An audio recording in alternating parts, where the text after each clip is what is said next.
I'd like to call to order the regular meeting of the Algonac Board of Education for Monday, May 22nd, 2017, 7 p.m. Could we all rise for the Pledge of Allegiance and a moment of silence?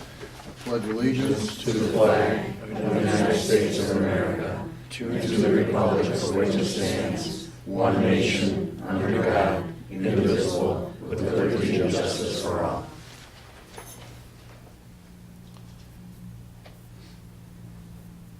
Thank you. And a roll call, please. Sharon Stiltner here, Andrew Goulet. Here. Charles Busuttil. Here. And Heidi Campbell. Here. Ray Pribiloff. Here. Philip Clark. Here. Heather Arneal Roberts. Here. Mr. President, we have it. Thank you. Recognitions and presentations, Dr. Stricker.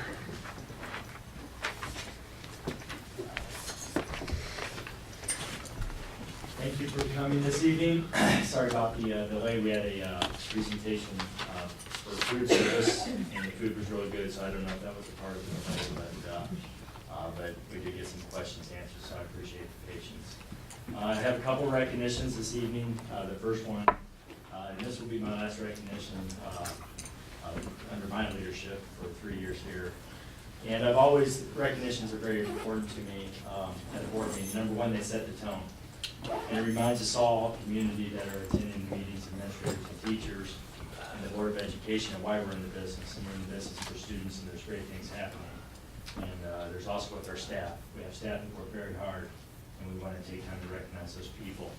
And so that's why I've always done that, and I will continue to do that in my next position as well. And it also gives us a chance to, like you do with your own children, to brag about the students. And so this evening, though, the recognition is a little different. Usually it's a sports team or a group of students or what have you, or a club or organization. This evening I'd like to recognize Dakota Dunn. And a lot of, you guys could probably recite my speeches. You know, I always talk about at the end that I appreciate, especially with the older students, the example they set for the younger students, because that's very important to me. And I always recognize that. And so for my last recognition as your superintendent, I'm recognizing the student that encouraged me one day. It was actually the day after I was surprised to get the job offer in Alabama. It really was. I did not expect to get interviewed and get an offer 10 minutes after being interviewed. And social media, the old man, me, needs to learn that social media is very quick. And it's not the old days where you can actually pick up phones and or what have you. 12 hours is everything. And there was some confusion then when I got back to town, as you may remember. And it was a tough day for me. It was a very tough day because I put my heart into this job. I think this job has actually probably aged me these last 3 years. And so I was having a tough day. And Dakota came in, and he's always been very friendly and kind. And whenever I see him in the hallways, it's what we want all our students to do. That's why I greet him in the morning. He does that. He'll shake your hand, he'll say hi, and greet you. And he came into my office, and you know, things are sent to you just in time some days. He would not have known I was having a tough day. And he goes, I just want you to know I appreciate what you do in the school. And you know, I heard you're getting another job. I'm sorry you're leaving. I just want to thank you for what you do here. And so I just want to thank you for that as my last recognition, because that meant a lot to me to stay positive for me that day. And so thank you for that. And so this your family? Yeah. Your mother didn't know, so I'm walking from the food service presentation in here, and I was like, well, all right, you gotta understand in my job, parents bombard us. And I'm like, oh, what?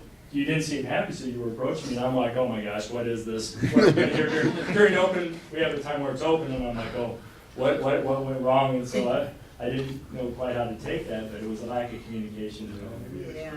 So, but it's all positive. This is not an expulsion hearing. That's how she approached me, like, what's going on, Dr. Stricker? I'm like, who are you? Yeah. So anyway, let's give him a round of applause.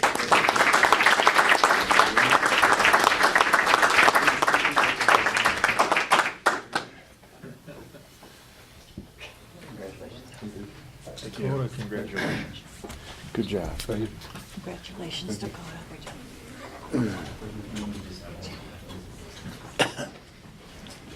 Kevin will get right to you. You don't have to listen to me much longer. they're probably all thankful too. The last staff recognition truly is the leadership team, and what the community needs to know, we had quite a 3-year run here as a leadership team. It's called the governance team, and it's really the Board of Education. A lot of times people don't look at the Board of Education as leaders, but they are ultimately the leaders of the district, and it's my administrators and so on. And so, if you want a certificate, I can get you a certificate and sign it for you. So I'm sure Sharon, you probably want one, right? So I'll get you a certificate. But I just want to thank you as Board of Education and my administrators for everything you've done, because you know, we turned around a $1.1 million deficit, and what we're going to present tonight, even with the budget and so on, is really good news. And we did more, there was more change in a short period of time than probably the history of this district. And we kept things together and kept the family concept through some tough times. I don't think we fully realize it now. Maybe in 5 or 10 years from now, it will be looked back at as a very important and critical time period for the school district. And so, again, we're in the heat of it still, but we will realize it. So I want to thank you as Board of Education members for sticking with me. I mean, I know it was tough with consolidation and some of the cuts and changes we've had to make. I want to thank union leadership and the teachers, because that has to be tough as well. I realize that. I mean, I come in here, who's this guy coming in and making changes right away, and they're major changes. They weren't small. And I want to thank my principals, administrators, in Al's central office, because we had Dorothy and Lori. People have no idea, like these two would know, the dark days that we had in my office when it just seemed like we just kept getting hit with things. So thank you for everything you've done. I've really appreciated it, and who it's going to pay off for is those students, those little kids. I think of the little ones, but that's who's really going to pay off all the work we did. So thank you for your everything you've done. So let's give them a round of applause.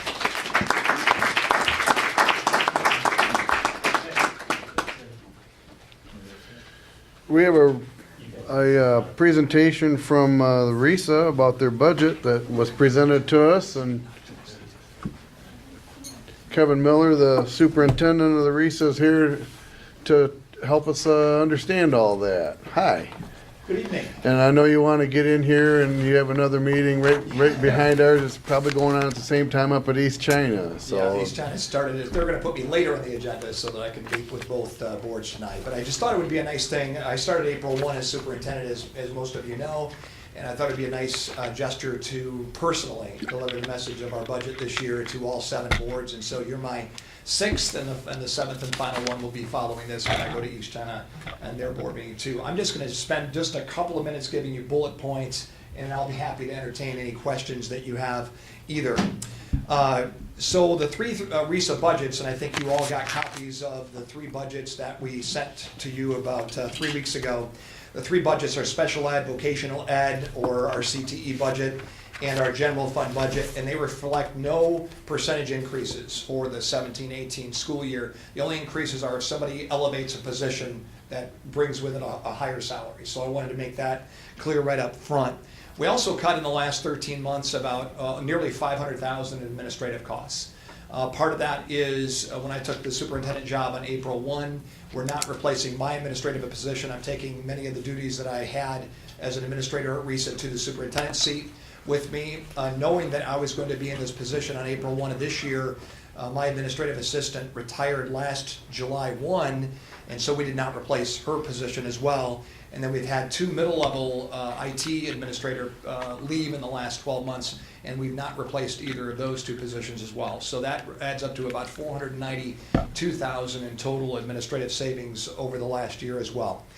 Fund balances in all 3 budgets do reflect money, and I want to make this point, that's set aside for you have just to your north a little thing called 2 DTE plants, and one of those is slated to close in the next 2 years. So we have done set aside, 2 of our budgets are tremendously impacted by a DTE closure.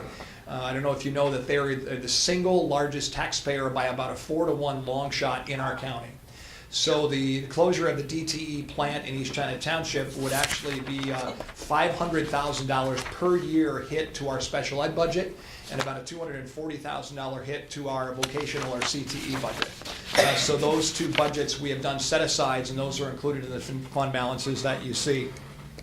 Also wanted to make a point that we have added 2 new programs in the last year to our Career and Technical Education, or our Tech Center, as you probably know it. Last fall, we brought back the construction trades program. You probably remember that we ended that during the Great Recession because there weren't a whole lot of construction trades jobs out there during the height of our recession. But with the rebound, we realized about 2 years ago that with the economy rebounding, there was going to be a need for skilled laborers. And so we brought back the construction trades program, and no pun intended, we retooled it. I guess there is a pun intended. We retooled it to bring it back. It's the first year program. We used to build houses on Oregon Street in Marysville, but now because of the students, generally a house has a couple of toilets. There are 48 kids in the program, so you added up how many toilets can you put into a house. So actually what our students are building is mini little condos inside of our tech center in the very back in the warehouse area.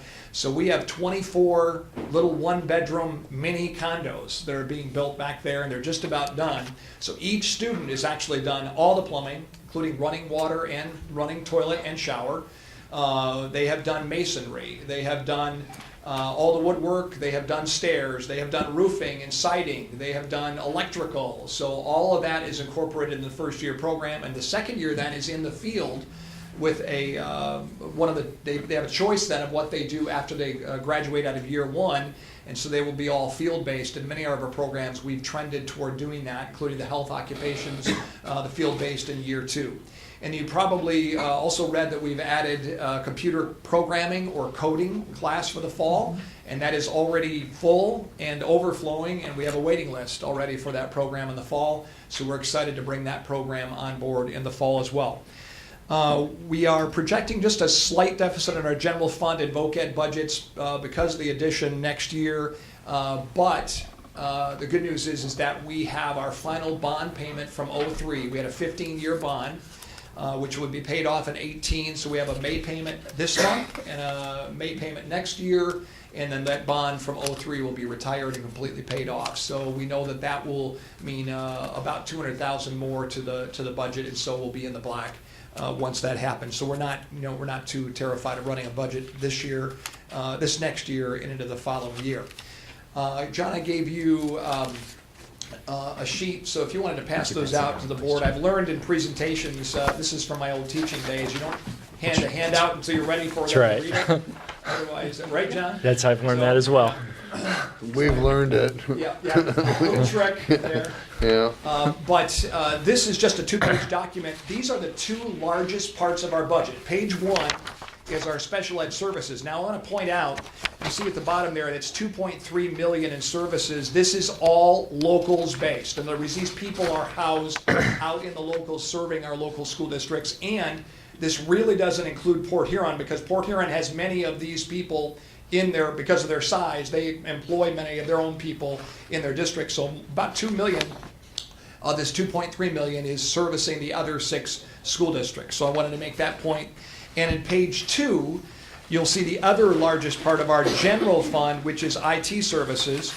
And if we shut down our wide area network, which services every school building with fiber optic cable in the county, and if our local districts had to build it for themselves and then install infrastructure and then support it, the estimate for Algonac would be about $755,000 per year to run a wide area network. And you can see that the recent charge for the wide area network services is about $54,000 per year. So we're really proud of the services that we offer in the IT area, and that's a big savings for our local districts. And I'll tell you that only about 7 of the 57 ISDs have a 200-mile network like we have, and they're all envious of what we have. And the foresight in 1997-98 to install a 200-mile fiber optic network was a huge thing that still is in existence today.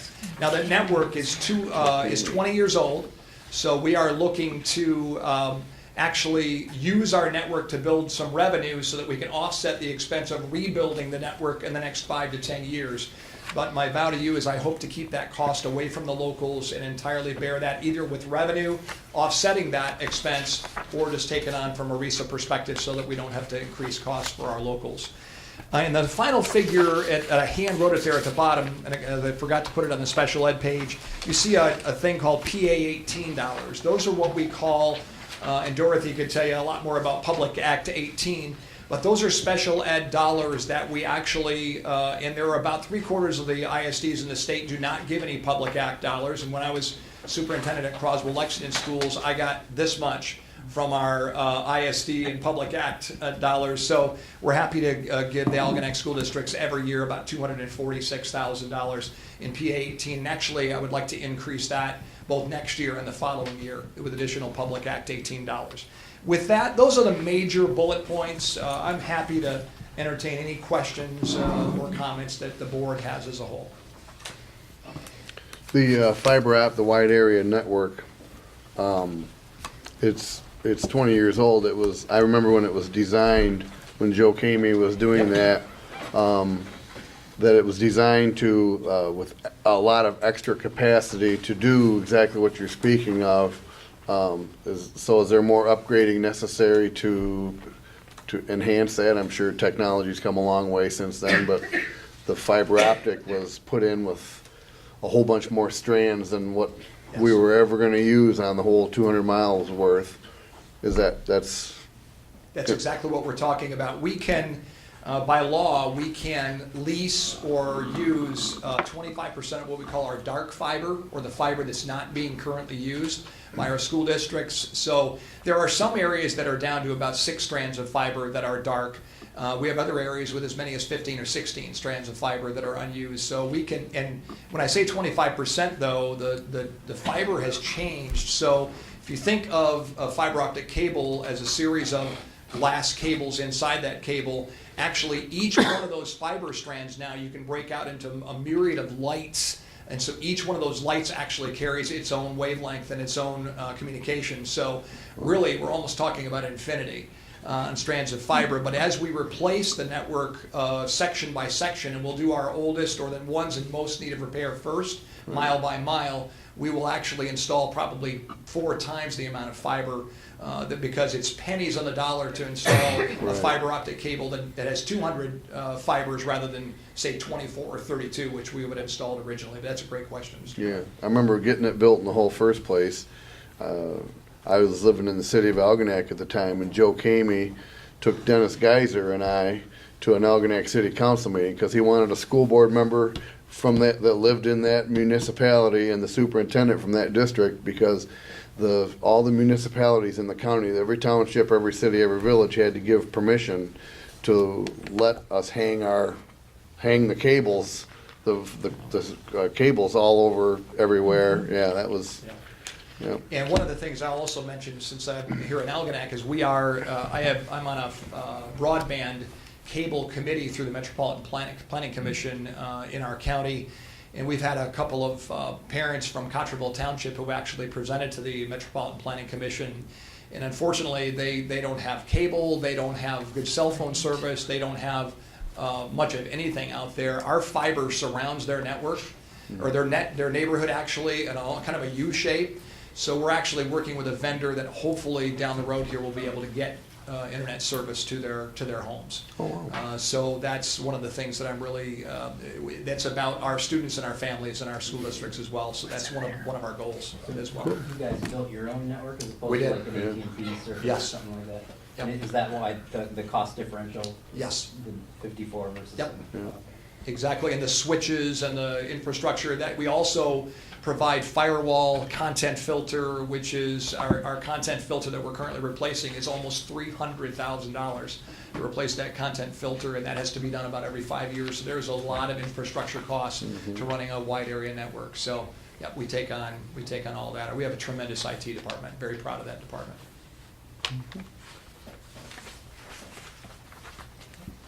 I do have one Sure. unrelated, and this, I'll apologize, I ask a lot of dumb questions because I have all my bearings, but I look at the general fund budget that you've got, your revenues are 13 million and your expenditures are 17 million thereabouts, right? So it's, you're still quite a bit short there. Is that indicative of you've got ways to go, like you say, 500K this year? And you've got more, or am I reading that wrong? You're reading that, I think, a little bit Okay. wrong. So you're looking at the general fund budget? Yeah, yep. Let me pull that out real quick. What's the proposed budget, total revenues 13 million? Yep. Total expenditures? No, we're 17 within million. about 180,000 of balance. So let me look at the figure that you're, If there are transfers in, you have to include those Okay, in the revenues. so not- that's exactly I where I don't was gonna have a go. book, but Yep. I'm just, Okay. Yep, so if you look at the current budget, about 17,300,000, and we've cut that back to about 17,001 Right. for the coming year. Right, and so what Dorothy's referring to is exactly where that money resides. So we're within about 180,000 of balance. Okay. I got a question. Sure. How are you planning to get yourself down to that amount when DTE shuts down? So we've put aside about 3 years' worth of savings in each of the 2 budgets that are impacted. That's the special ed budget and the vocational ed budget. We've been told that it's not going to close any longer than 3 years. So that's why we did the 3-year set aside over the last 5 years as soon as we were tipped off on this about 4 years ago. So we're setting aside funds so we can make a 3-year closure. If it closes permanently and doesn't come back, that's a whole nother ballgame. But we can survive. So what we're understanding is that the coal-fired plant will close around 2019, and then in 2021 approximately, we'll have a new gas-fired plant, and hopefully that'll be located in our county. We're not the only entity impacted. The county budget, East China and China Township budgets, and SC4, Big time. St. Clair County Community College budget are hugely impacted as well by that. I appreciate the opportunity to be Yeah, here. thanks Thank for you the so time. much. Thanks, Thank you very Kevin. much. Okay. Curriculum. Curriculum. Go ahead, Melissa. I think we're gonna start with science today, so if I can have some information. Yep.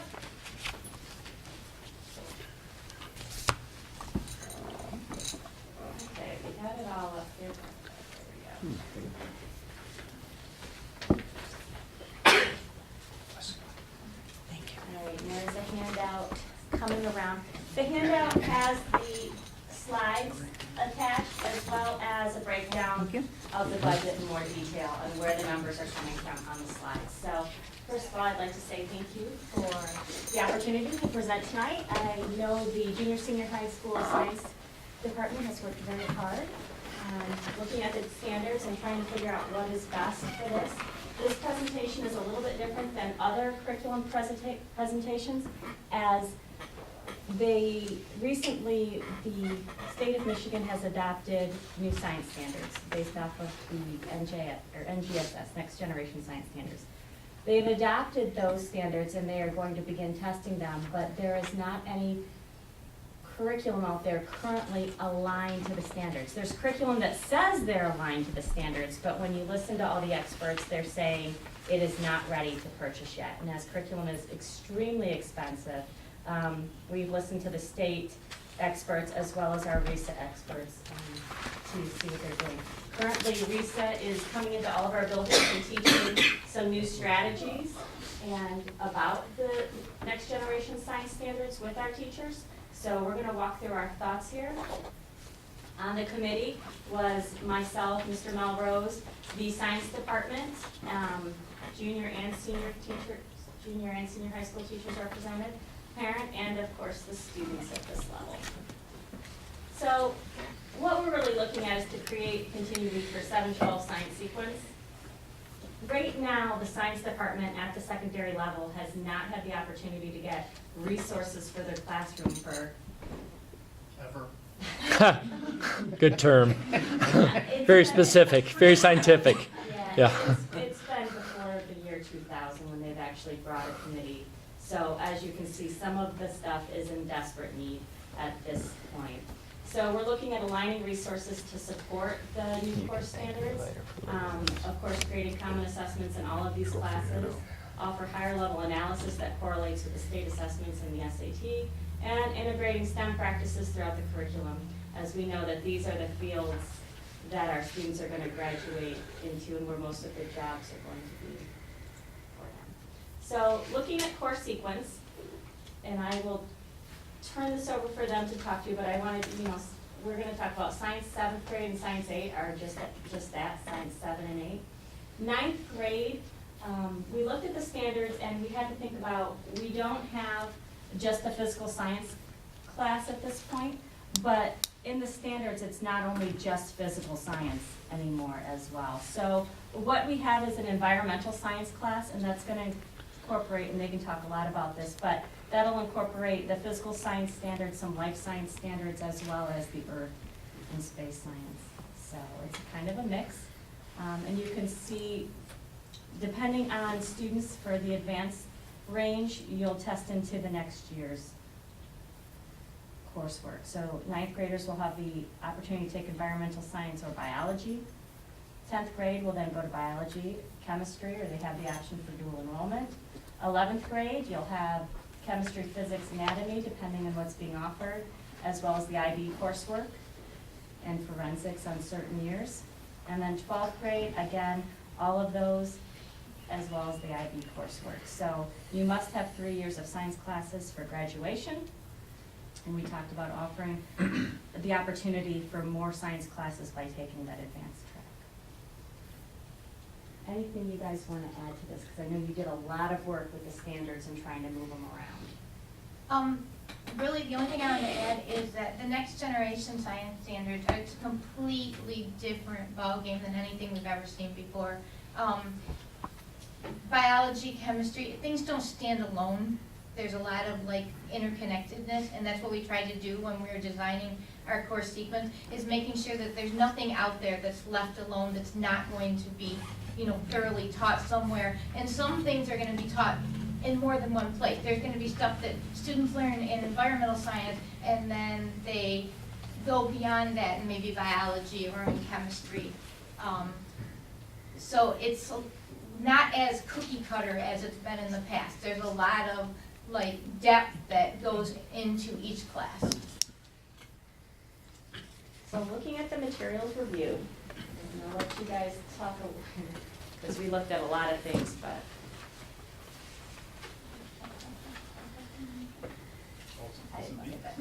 So 2 of the programs that we looked at are the iQuest and the MyStar, and spent some time in RISA this year, and neither of them are fully aligned yet with the NGSS, even though representatives for both companies will say they are. RISA kind of told us, don't jump on board one of them yet, just because we're still waiting again for the NGSS rollout and with the testing and things like that. So we kind of looked everything over. We decided to just kind of adhere to RISA's recommendation and not go all on board with one of them, just for the fear of we'll jump on board iQuest, and then we'll find out that the MyStar may end up being a little bit better.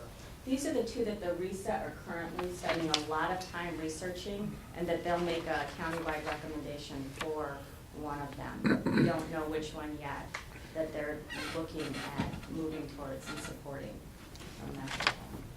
They're hoping that across St. Clair County that every district will get on board the same program. So it'll be a nice common sharing of materials, curriculum, through all the districts in St. Clair County. But again, it's just a matter of which of the 2 programs will be best aligned to the NGSS.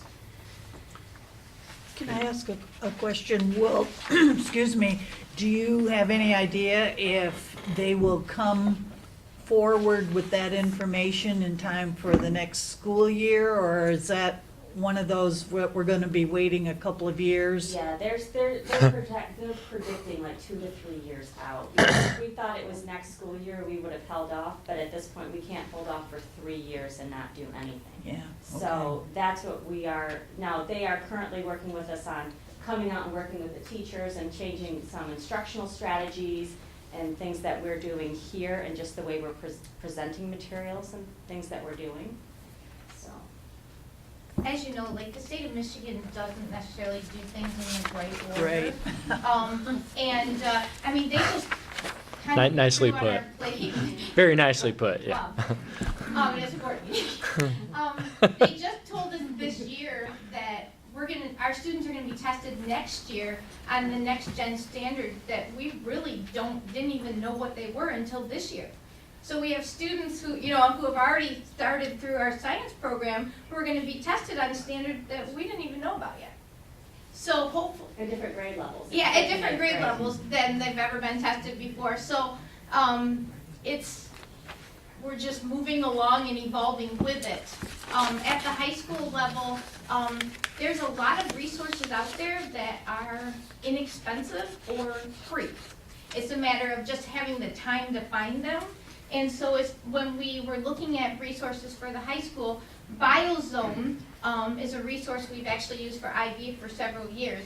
And they are one of the, as far as biology and environmental science is concerned, they're one of the forerunners in implementing some of the next gen science standards early. And so they have a couple resources that we're interested in purchasing, more as teacher resources, not as textbooks for students, because they're more resource-based where we can pick and put them with the curriculum. So instead of going from the beginning to an end of a textbook, it's more, okay, we'll do this activity because it corresponds with this standard and so on. Learn Concord is a free program through Michigan State STEM, and that has a lot of physical science resources that we'll be able to use.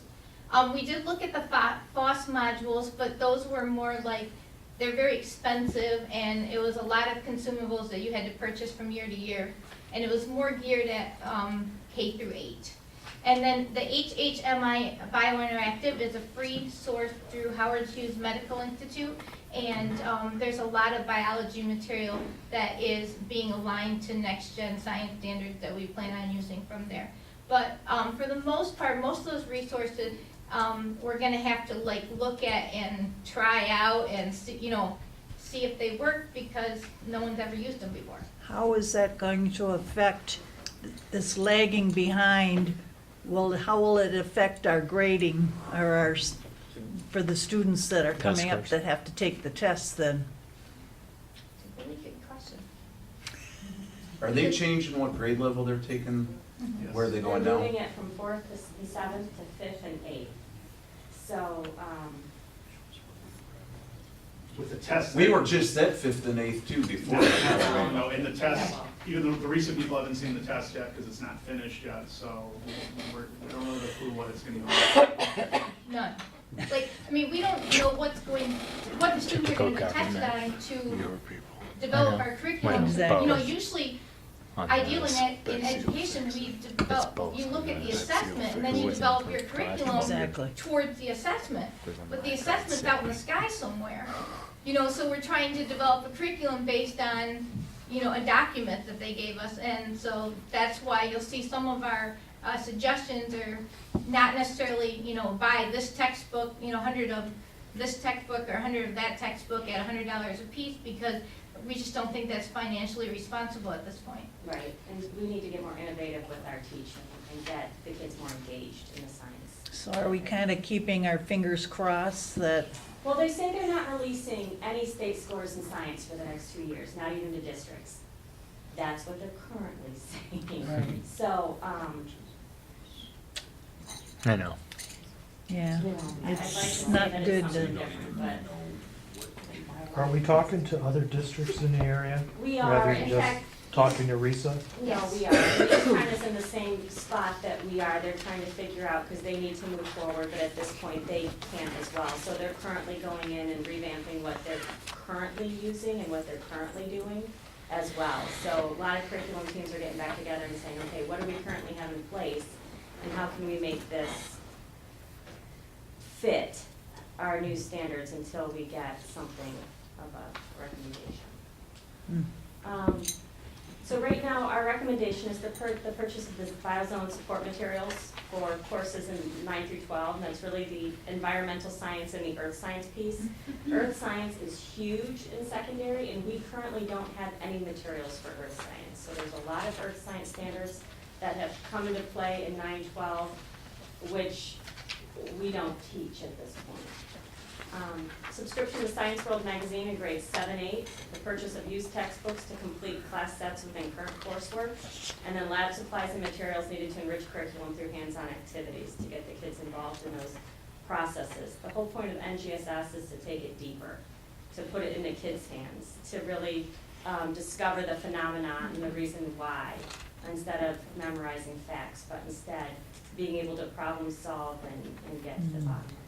So here's an overall cost of materials breakdown that we had looked at. Now you have attached to yours where these prices are coming from on there, but we were looking at the used textbooks for 7th and 8th grade for anatomy, chemistry, and physics.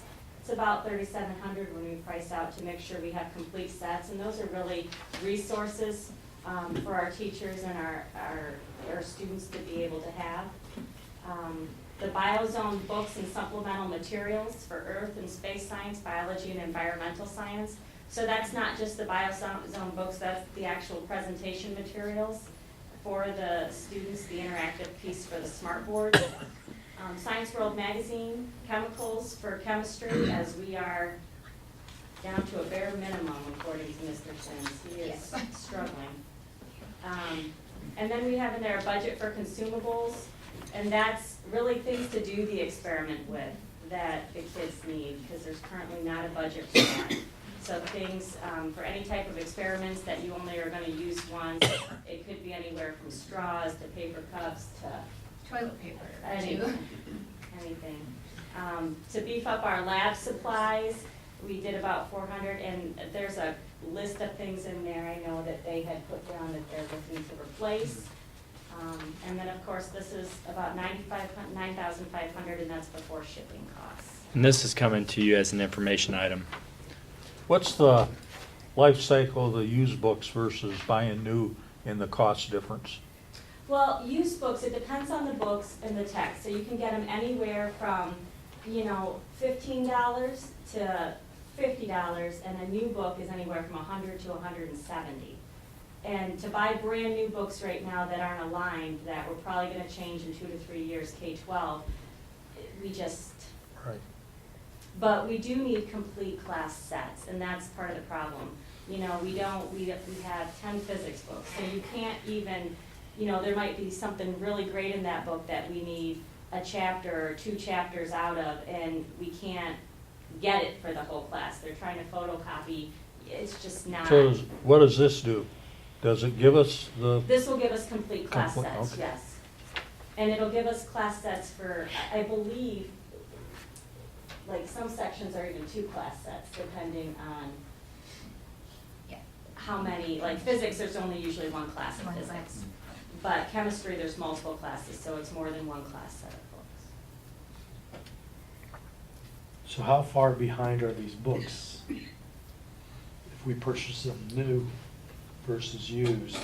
Used are how far behind? Well, if you look at the classes that we're looking to purchase books for, they're the classes where the stuff, like the science is pretty standard. We're not looking at buying biology textbooks because biology's changed while we were sitting here. You know what I mean? Like, it's just, that's one of those classes that purchasing a textbook, I've taught biology, purchasing a textbook would be crazy because 2 years from now, I'm gonna have chapters that are completely obsolete.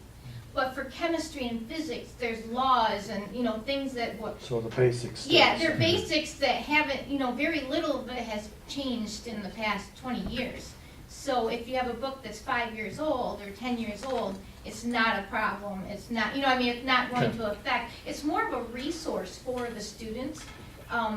They've done something in class and, it's a resource to supplement their learning, within the classroom. When they forget something and they need somewhere to, what was Mr. Sim talking about during that, chemistry experiment that I fell asleep during, and it's got something to look at. You're not gonna fall asleep now, they're gonna have a whole bunch of new chemicals. Right. Yeah. For example. Yeah. So in like 2 more years, we're probably gonna have to add another 0 to that order on the back end. Well, in 2 to 3 more years, you're gonna be looking at science K-12, which is. 2 more 0. Yeah. Which is gonna Nice be- job, Superintendent of those. You wanted a 5-year Good. contract. That's an information item right there. Not necessarily. My star is actually being formulated to be a free online state of Michigan. The cost will come in getting the materials to go with the unit lessons. We all looked at it exactly that way. You know, we are trying to do the bare minimum. Right, And bridge so the then, gap. yeah, and so that's why we looked at used textbooks to supplement what we have. And we know what materials we have in our lab as far as glassware and stuff that we don't need to replace. So anything that's on there is stuff that is, stuff that you just can't save year to year to year to year. So we definitely looked at it from a frugal perspective. But still wanting to make sure the kids are doing fun, science that they're gonna enjoy, and science that's gonna make them question things and what things that they're doing. And let's face it, I remember, science when I was in school. I certainly remember the experiments where, stuff was foaming or fuming or blowing up or whatever, a whole lot more than I remember using colored pencils and coloring the molecule. I mean, you don't, yeah, so that you're right, that is meaningful. Any other questions? Thanks for your time on the committee. Yes, thank I you. appreciate it. Thank you. So, and final thoughts was the new course sequence that aligns to the state standards in testing, cohesive and fluid. We're bringing in NGSS. And then we're gonna continue to work on this. We know it's not perfect, but we're gonna continue to keep updating and keep innovating our science curriculum so that way we're pushing our kids. So just to reiterate, this will be an action item Next for that week, right, approved this is in June. information, so Okay. anything else that you may need. Just want to clarify that since it's not under information. So- What does NGSS stand for? Next Generation Science Standards. It's a lot of typing. Oh, no, I looked through the stuff and I didn't see it in there, that's why I waited till I made sure I didn't see it. So, Anything else for the science department? thank you for coming, appreciate it. Thank you. All right, Melanie, thank you. You guys have been tonight.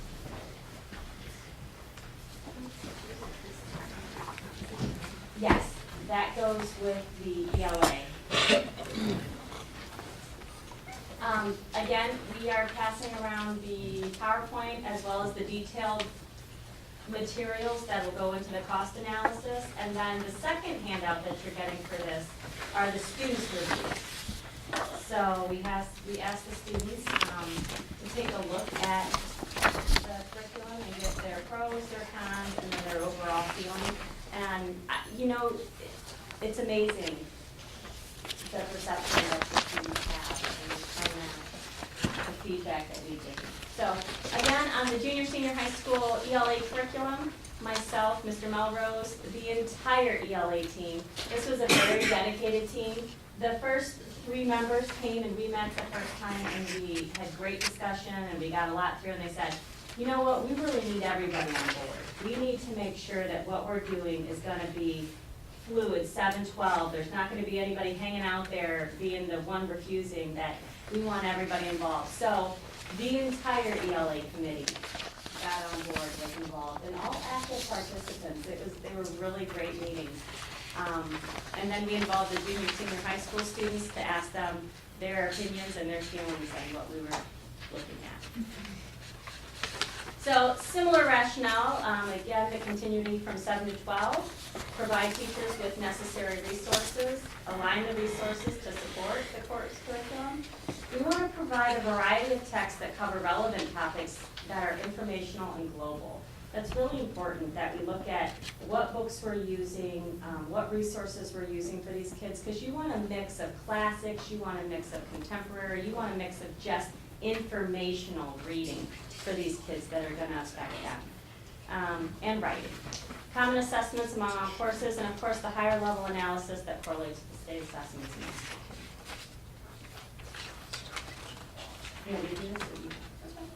Just to add on what she said with the rationale, this was literally the first time that all of us have met together in the same room for more than 30 minutes or so. So this was a big deal for all of us, and we wanted to actually get together. We had a big disconnect between what was going on at the middle school, what's happening at the high school. We had no idea what was going on until they were in our classroom in 9th grade. And oh, they should have covered this, but they didn't. Now I have to start here. But these kids have So we needed to really sit down and talk with one another, and that was something that was very beneficial. A lot of shift has happened in the English department since the adoption of the Common Core State Standards. We were traditionally teaching novels, and it was novel-based, and some of us are still in that realm as opposed to shifting to being based on the standards and directly teaching those Common Core standards. And that's where I think a lot of our curricular deficiencies fall, is finding ways to shift from that novel-based to that Common Core-based. And this is a lot of what we talked about and what we were looking at as we were looking at these prescribed curriculums, to find something that would help us to shift there and all shift there at the same time. So similar to the science, but also very different with the loss of advanced courses, we essentially have English per each grade, and then if you would like, students will take, if they would like an advanced course, they will just hop up to the next grade after placement tests. The IB is available in 11th and 12th grade. Unfortunately, that's not available in 10th grade simply because of age requirements. So a student in 10th grade cannot just jump up to IB because they're not old enough yet. So they can dual enroll or take regular English 11th and 10th grade year. Again, 4 years of English classes are required for graduation, so all 4 years must be taken. So we started with the MESA units, and we looked at these extensively first, and this was something that we had basically started with. We each were prescribed a different grade level. We were each responsible for that and looking at that grade level and trying to figure out if that would work best for the grade level that we taught. The MESA units were not as comprehensive as we would have liked. There was a lot that we were lacking in each grade level that we thought we could kind of find, so we went out looking for other curriculums that maybe hit those areas a little bit more specifically. And to define MESA, the MESA units is a Michigan ELA curriculum that was authored by Michigan educators, and so it is a free online curriculum. What we looked at is when we saw these type of things that we said, okay, where did they start pulling from? Like, where are they getting their research from? And all of their research for a lot of the MESA units came from Engage New York. So we then went and said, okay, let's look at how they started designing this and where they came from.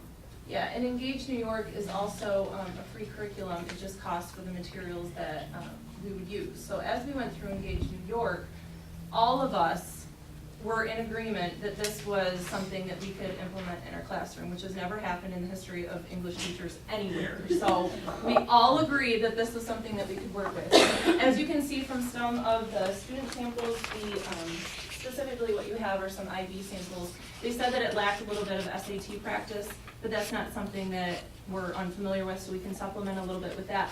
But pretty much everything else that we would ever want in the Engage New York or in a curriculum was in Engage New York. So it was aligned to our state standards and would help us shift our thinking and our teaching to focusing on directly teaching those standards and therefore hitting our curricular deficiencies. It was also a global curriculum. As she talked about earlier, the texts in there are more global. And so being an IB school, keeping in mind that we want to have our students be globally minded as well. We also looked at a grammar supplement. We've had a really hard time in the English department basically giving leveled grammar instruction. A lot of us have been teaching the same 8 kind of parts of speech for a long time, and we haven't really moved past that because we lack the resources. We don't really have any resources, and trying to find your own resources that haven't previously been used is very difficult. So we looked at these leveled grammar texts, and these go 7-12. So we each got a teacher edition and kind of looked through. These are also Common Core aligned, and they're also state assessment aligned, so SAT practices. In the upper grades, there are specific lessons that are asterisked so that you know those are specifically taught or specifically questioned on the SAT. So if you wanted to focus your instruction on looking at things that were specifically going to be on the SAT, you could really work your curriculum that way. It's designed to basically use as the teacher sees fit, but gives us a place to start for resources and a common language to give to our students so that year in and year out they're getting that common language and able to learn the material a little bit better. It has supplementary material and also gives a lot of different ways to differentiate instruction. So if you have someone who is below level, there are different ways in every single lesson that you can differentiate that instruction for those students so that everything is basically fit for them. So it's a grammar curriculum for that specific student. Melanie, on that, is there, I mean, are you looking at lessons out there you teach in isolation, or is it gonna be more? Well, some and some. A lot of what they do in here is grammar and context, simply because that's, the grammar in isolation doesn't work Right. anymore. So a lot of that rote memorization and practice that we all went through a million times over isn't necessarily useful. Right. So a lot of it they put in context into revising papers, and now you write a paper. So you basically practice the skill and then do it yourself. And a lot of it is within informational readings as well. So you're looking at that in context, but it would also help to align with what we're teaching. Okay, this text has an example of this grammar concept, so you can basically move the lessons around to whatever fits for your curriculum. But it does provide that scope and sequence. This is the portion for 11th grade, we're 9th grade, so 9th grade can't teach everything. This is what we're focusing on, and then it builds off of that. We also looked at some of the bigger companies for their ELA curriculum, Houghton, Mifflin, Pearson, Perfection Learning. We found that they were very boxed, and they didn't offer the deep thinking that we're really looking for at that secondary level for our students, and the variety of texts that they were looking to get. So our recommendation tonight is to move to the Engage New York and the Writing for Grammar book. They're aligned to the Michigan State standards. They increase the rigor, and I think that's really important for our kids. You know, to hold them to that higher level, we need to move them. But they include primary sources for analysis, critical thinking, and they prepare students. Like I said, we had to look for that SAT and the state supplemental to make sure that we're getting that in there. But really, we want an English class that kids are going to be engaged in and enjoy as well. Supplemental resources for struggling readers, they're not all at the same level. And they plans multiple ways to differentiate instruction. And again, reinforces and enhances grammar understanding, which is difficult. So the cost of materials and the breakdown is on the other page. So Grammar for Writing is about $12,000, and that is the class sets and teacher editions. So it's class set of all of those grammar books in all 6th grade levels there.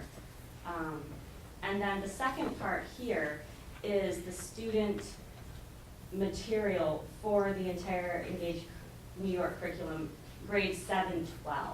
So that's the detailed sheet on the back of this.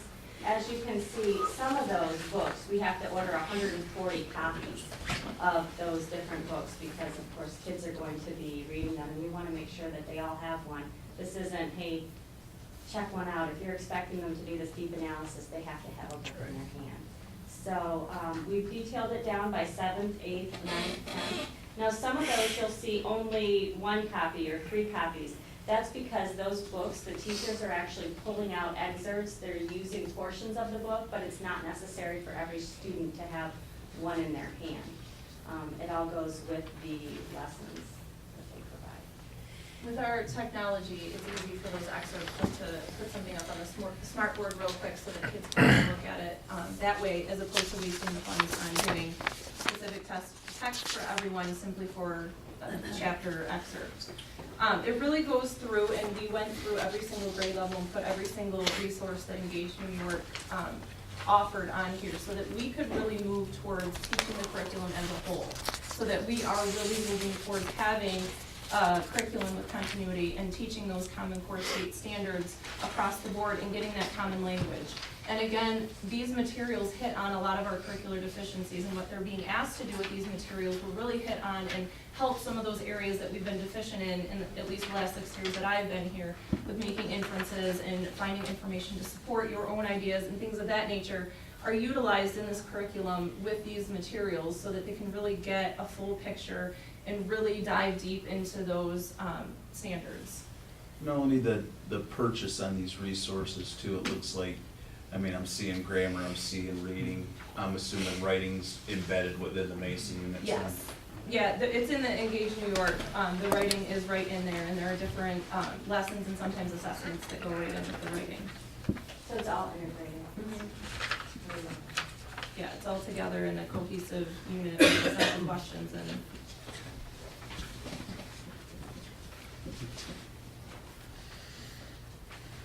Questions about that for Melanie?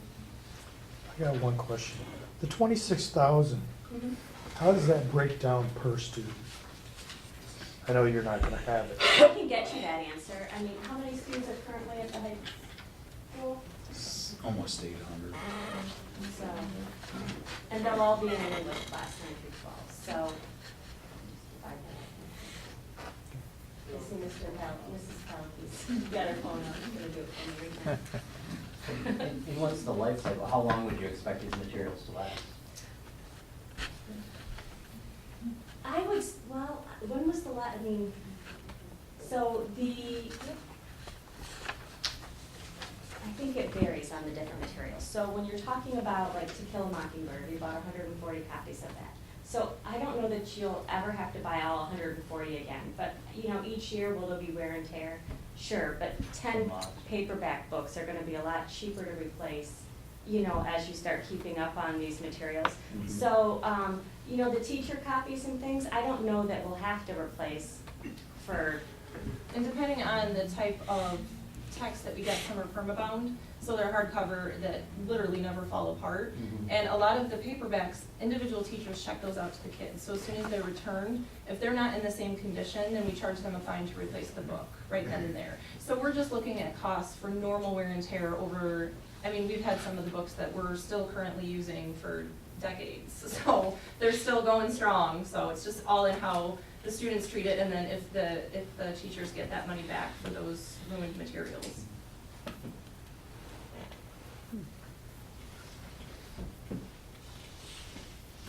Very good. did you have the cost? Roughly $33. $33 a student. I popped up my calculator. Oh, did you? So, it was very exciting to see though an entire secondary English department come together and agree. Good job. And not argue about what. And show true excitement. So that I want to say was, I never thought I'd see it. So I was really impressed with their collegiality. Final thoughts. Again, new course sequence that aligns to the state standards and testing required, cohesive and fluid curriculum. That's really our goal here, is to make sure we have a cohesive and fluid curriculum. So that way we can start to look at if our scores aren't where they need to be, what is going on and where is it falling within our curriculum. When you don't have a cohesive and fluid curriculum, it's very difficult to make changes when you're just guessing. So to really see that aligned 7-12 curriculum, and again, we will continue to work on the common assessments and to make sure as we go through this, if there's things that aren't working or it's not going well, that we're making those adjustments and making sure our classes stay rigorous and innovative. One more quick one, informational writing, I'm assuming probably in the Mason units as well. I mean, I know that it's not. Some of it's in the grammar as well. Okay. So utilizing certain strategies, we'll ask for extra practice, and there's an online component as well that gives extra practice, and a lot of that is utilizing the 3 different types of writing for the Common Core. Might be one you can't answer, but if you're gonna ballpark, because we talk about getting away from novels a little bit and trying to pare that down, any rough percentage of what you think that would look like in terms of how much fictional stuff we're back reading? Because, you know, we've talked about that for quite a while, that we need to trim that down, that we need to be looking at informational, we need to be doing some of those things. Most of the grade levels have 1 or maybe 2 novels, and that's Okay. it. Some are excerpts, and a lot of it is informational reading to support Okay. those novels and learn about some of the informational stuff that goes along with. So the time period, anything they talk about, historical, anything of that nature. So we're pared down a lot, because a lot of us do a book or a novel a quarter, and that's what we're basically based on, as opposed to doing units and Right. essential questions like this. So 1, maybe 2. The lower grades have a couple more, so they might do 2 or 3 depending on the length of it. But you can see also in 7th grade, they're looking at the narrative of the life of Frederick Douglass as well. So it's not all novel-based. Right. Yeah, and in 8th grade, they have To Kill a Mockingbird that they're all I reading. see that, it's the which whole is thing, yep. right, it's a classic. But then their informational one is The Omnivore's Dilemma, The Secrets Behind What You Eat. So it's very relevant to them, but it is an informational text. And there's a research component tied to each of the units in the engagement work as well. Okay, again, this is, just to make it clear, this is an information item for approval in June, so, all right. So if you have any other questions that come up over the next month, please don't hesitate to email or give me a call and we'll get you.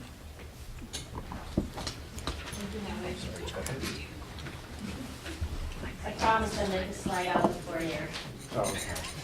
Budget Is that what we got in here? Is that the final? About 14 hours. All right, fair enough. Thank you. Fair.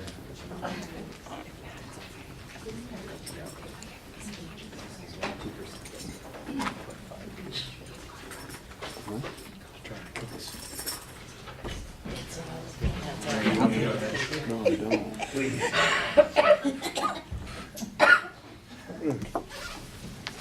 I was going to rate their desks and it's good. I just figured Tell me that you're, I know. not that maybe it matters. Our monthly budget update. Thank you. Again, this is holding parallel to where we were last year at the same time. And so you can see revenues were up 3.46 on revenues, and expenditures were less 2.49%. So it's not an exact science. Again, it depends on when certain funding comes in. On the revenue side, expenditures, when bills are paid, however, it is where you want to be on both sides with revenue and expenditures. And I've used this technique, like I said, for 12 years, so it does at least let you know that something's not way out there in any one line item. So, Dorothy, anything you want to add on? Just the transportation, you know, as we've discussed, there are more payments made. It's the timing of the payments, and in June, there were 4 months ago last year, you know, so it's just catch up. Other than that, we will have, a budget adjustment in, the transportation area for fuel and some additional, costs in transportation, but other than that, everything is on track and based on the A1 budget, so. Okay. The same worksheet you've seen for some time is our 5 to 10 year plan, along with this year's breakdown coming into next fiscal year. The TA that we have this evening, we're going to go into executive session and discuss it. So pending that approval, we will be very close to this figure here. And so next year we are looking at being able to eliminate our shortfall of $920,000, which would take us to 5% fund balance. And you can see that would leave us next fiscal year ending with roughly $800,000 in the bank. And so that is Significant. the classic pie chart there. We actually, while we fell short this year considerably, pending the approval of the TA, we made up quite a bit of ground. And, in hindsight, it has worked out. I believe that the technique, even in hindsight, has worked. Where if we would have tried to cut that all in 1 year, that would have been devastating. It would have really been what Brian Briggs presented 4 years ago. It would have been 10 to 15% pay cuts, maybe multiple year pay cuts, significant, or major cuts like athletics, busing. It would have been items that you would have lost more students and had to cut a lot more. So again, this is all pending approval of the teachers, the TA this evening, but I'm very proud of the fact that we're now on the upper slide with our budget. So we're not too far off from our original goal. If you look, for ending 17-18, the original goal was 68%. So we're within 1% of that. So, any questions? Like I said, we will go into exec session and discuss, go over the TA line by line. We have a summary sheet, so it won't be that bad. And then we will come out as an action item for approval or not. Hey, John? Yes. So following with general fund people stuff coming down from the state for next year, I understand you've got the legislative branches and the governor trying to work through that. Senate, House, and the governor. Right, and there was a flurry of stuff this last week or two, right? And Right. trying to make sense of it. Do you get have any sense, is it going in a positive direction? I think Or we're is gonna it- stay or- conservatively. With the $100 Yeah. per pupil at this Yeah. point. The I- additional monies, we did not, That's we didn't bonus, so take that's that not into baked account. into anything. You know, I don't know, Lisa, from your perspective, I still think $100 per student, I think it's a safe bet. yeah, I think, you know, and that's what we're figuring. So we're being, I don't think we're being ultra conservative, I think it's really pretty much what we're hearing. No, because they say they have money, but yet they want to take it away, so. So I think we're pretty safe. And again, just so the audience knows, with that conservative figure, we really feel we'll be very close to where we need to be, depending on what we end up doing with Al's current position as assistant superintendent. We'll be very close to that 930 mark of being able to get to the 5% fund equity, which I've communicated with Treasury, the gentleman we're working with Treasury, and they're very impressed with being able to do that in that short amount of time. So, will you more than likely have a student decline next year? It might bring that a little bit down. Yeah. So you may have to inch back up, but at least it's inching back up and not having to leap like we've done, so. The last piece I have for finance and budget, Bill Roach, I believe most everyone knows Bill.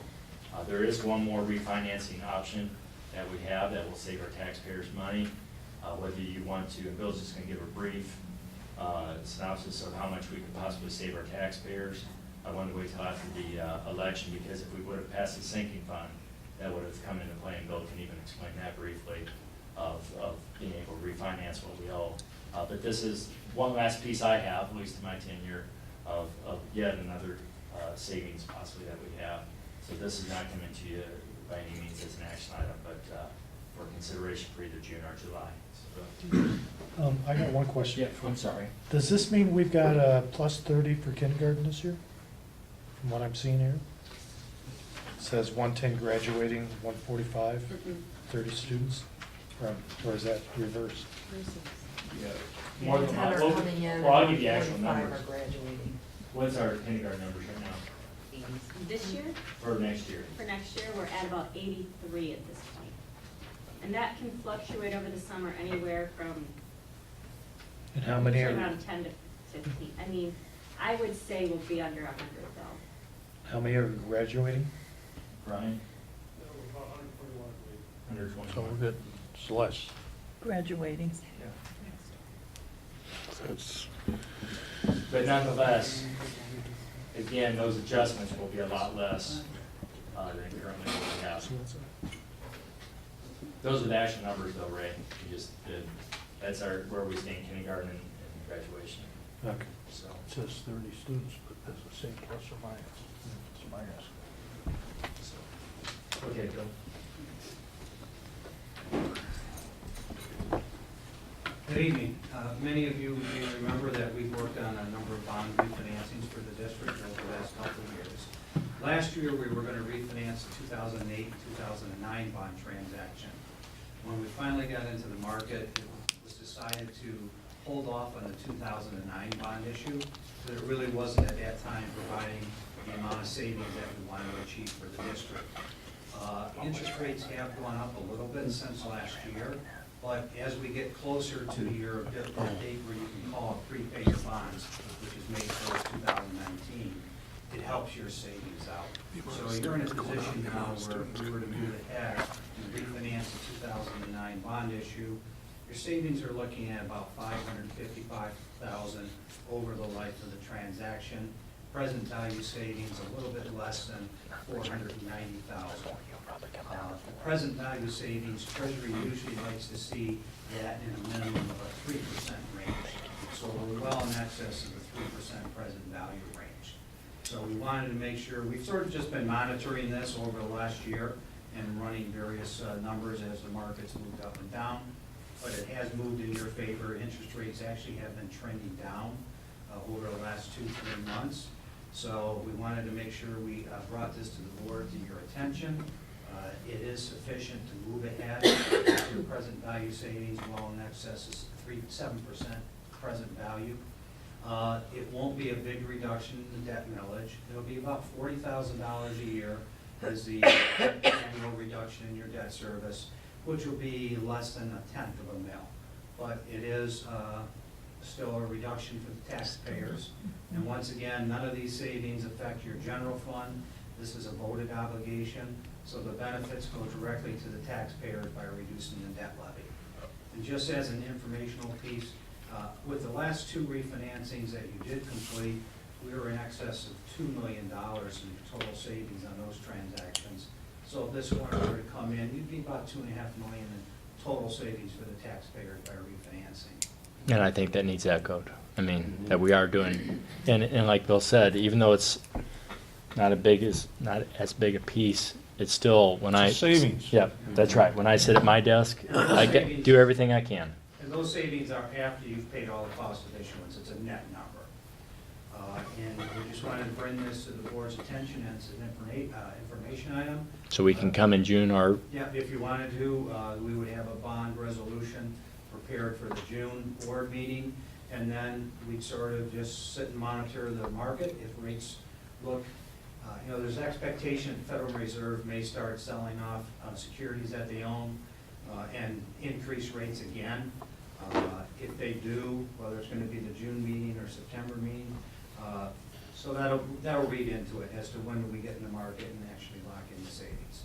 But as of right now, you're looking at about $550,000 total savings by refinancing the 09 transaction. I guess my question is, why wouldn't we do it? that's why Bill's here. It's like a no-brainer kind of thing. Right.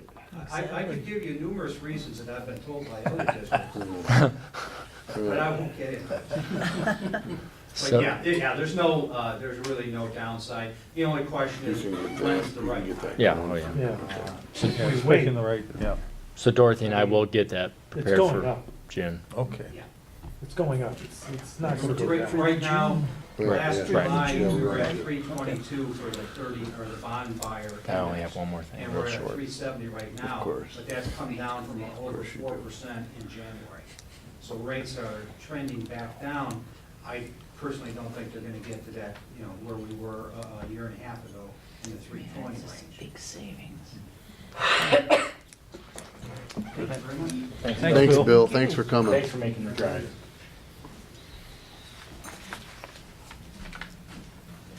One more presentation item, but it's something that, everybody's time this evening.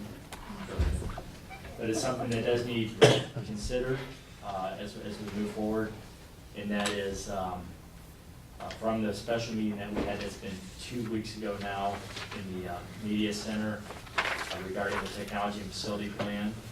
Since then, I've had several conversations, many of which with board members, community members, and staff regarding how we move forward. I remember Dorothy and I did stumble upon, and truly, very fortunately, did stumble upon the fact you can have so many elections per year.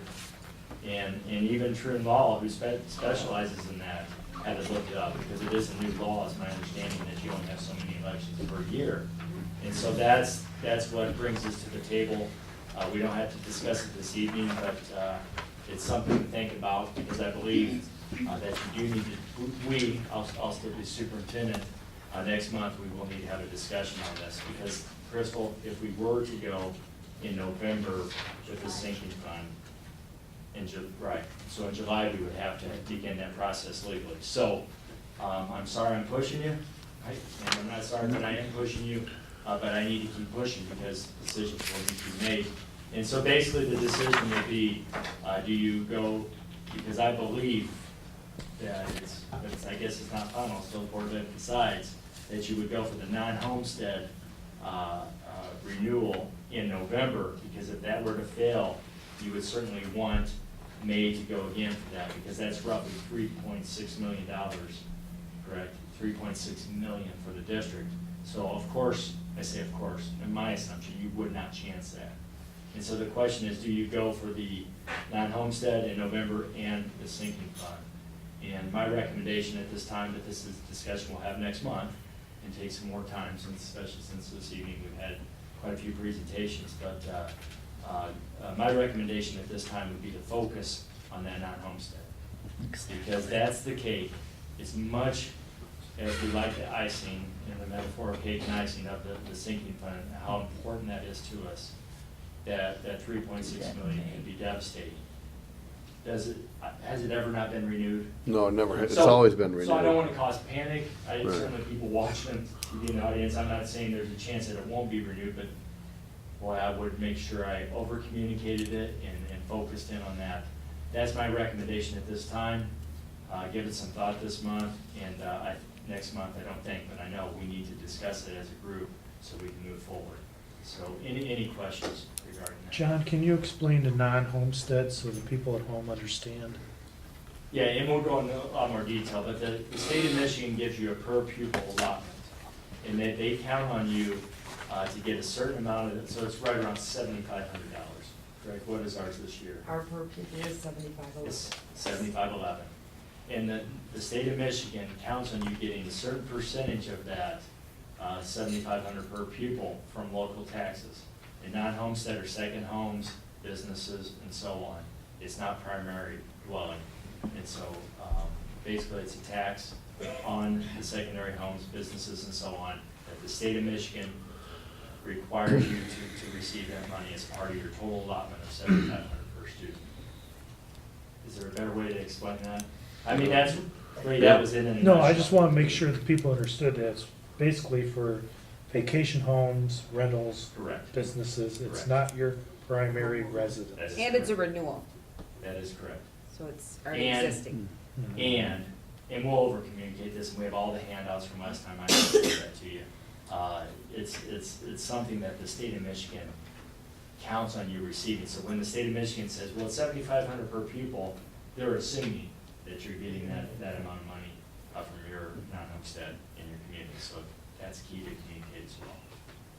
Good question, Ray. Thank you.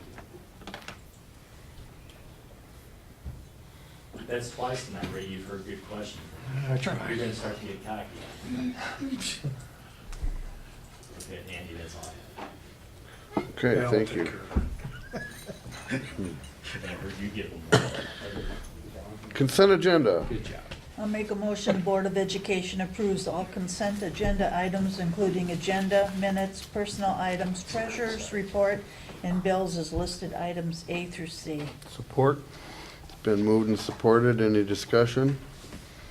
I do. We have some retirements. Quite a few of them. Christine Anberg, Scott Barnhart, Carol Bolak, Carol Bakari, Karen Gaffa, John High Street, Mary Shackett, and Alan Warwick are retiring, and we wish them all the best. And Crystal. Yep, that's right. Crystal will be moving along as well, and wish her best in her endeavors.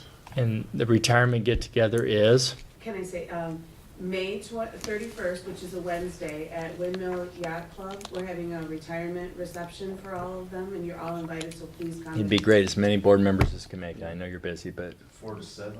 4 to 7, Yep, food and. until you bring it home, Al. 4 to 7. 4 to 7. Okay. So let's start the rumor mill now. Any Yeah. any other discussion?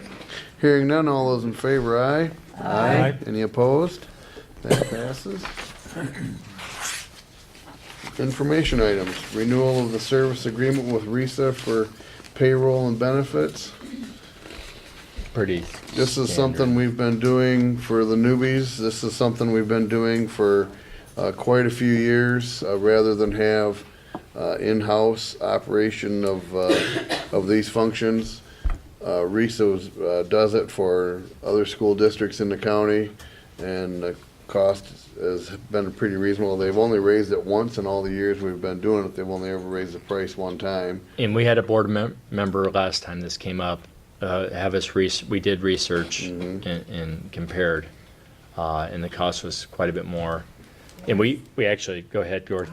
$110,000 was the bid that we did receive. Keeping in mind that, you know, we contract with RISA. 4 of the 7 county districts in our county have the RISA do their payroll and HR services. As large as East China, even, they contract with RISA for these services. And also, If we were to hire our least paid contracted person, say through PCMI, that would cost roughly about $55,000 for one person. And an Algonac employee would be about $74,500 if we hired a person to do that.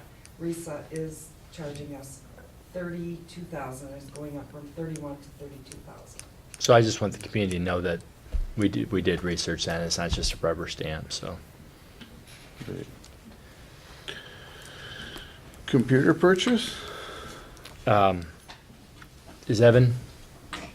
If there's There any, he- if there's there any he questions. is. He's awake. And it really does, it's both, involves both Evan and Dorothy, that there was bond money still remaining from the 2009 bond, and so. Yeah, and I've been talking about computer purchases, as we've been working through the bond saving fund and the sinking fund. Worst case scenario was we ended up looking at buying some used computers to replace one of our computer labs. But about a month ago, we found out that there was this bond money laying around, so it made it so that we could purchase new computers rather than having to go down the used road. So the timing kind of worked out perfect as far as that. But just to communicate, though, this is the end of the, This is the end of it. This is Yeah. the remaining bond issue funds. From 2008. 2008, 2009, all of those projects, okay? And we have to fall within the guidelines of what that. That's right. original bond What That's the right. original So- bond was for. and- You know, just the question I would have is, you know, why are we just now hearing about after we haven't used that in so many Well, years? that was like emergency roof repair this year. You know what I'm saying? If we could use, we're not gonna use all of it in case we have an emergency roof repair, just some of it to repair the geothermal, like we talked about. We have a minimal amount of funds. How much do we have left? 130. How much? 130. That's all that's left in the, That's all there is. in the bond issues, In the capital 130. projects. And now, I had to make sure that some districts transfer general fund money to capital projects. Okay, we need to make sure that there is no general fund money in the capital projects fund. That is the bond funds, okay? Right. So, 130. Okay. And at that point, that's when I started looking at some of the projects that we've kind of been holding off on doing a lot of things, waiting for sinking fund and those type of things to come along. And we just we can't kind of drag our feet any longer. but it's, We have- the we have to to- communicate, though, it's the minimal. Yeah, this is just, this is something that had we not had this money, I would have been buying used computers to fill this stopgap. Okay. How many PCs, you mentioned there's a couple labs, right? 2 labs, 32 each, so approximately 96. Okay. Computers, we're not replacing the teacher workstation, we're not replacing the projectors, we are simply doing the ones that students sit and use.